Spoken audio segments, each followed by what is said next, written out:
Good morning, home builders. It is day 58, and today's devotion is titled A Model of God. The text that we have is from Hebrews chapter 12, 9 and 10, and it says, "Furthermore, we have had fathers of our flesh which corrected us, and we gave them reverence.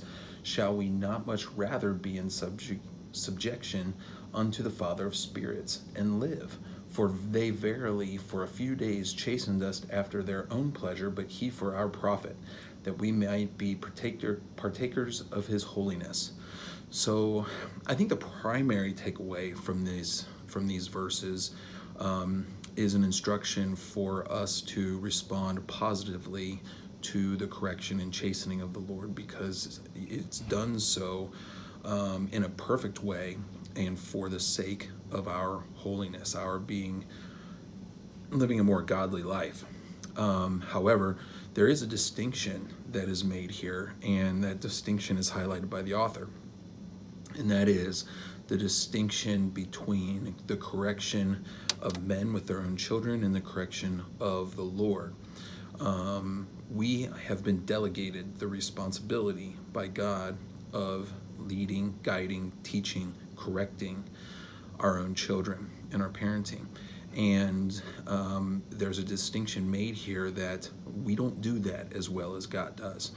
And so that's something that we can work on. We need to be a model of God. And one of the ways that we need to model God is we need to do a better job of correcting and chastening our children in the same way that God corrects us, with the same sort of love that he has for us, we need to have for our children. It's pretty obvious, but it's something that we need to make a conscious decision and effort toward.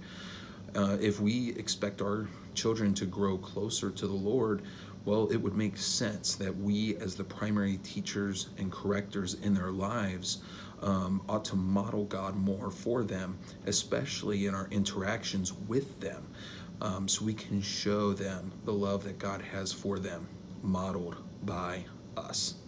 That's a challenge. That is a significant challenge. It's very difficult, but it's worthwhile.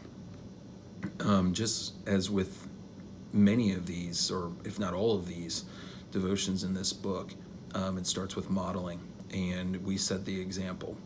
And if we are delegates of God in this task, well, then it would make sense that we ought to take up this task that we have in a way that is as consistent as possible with the way that God deals with us.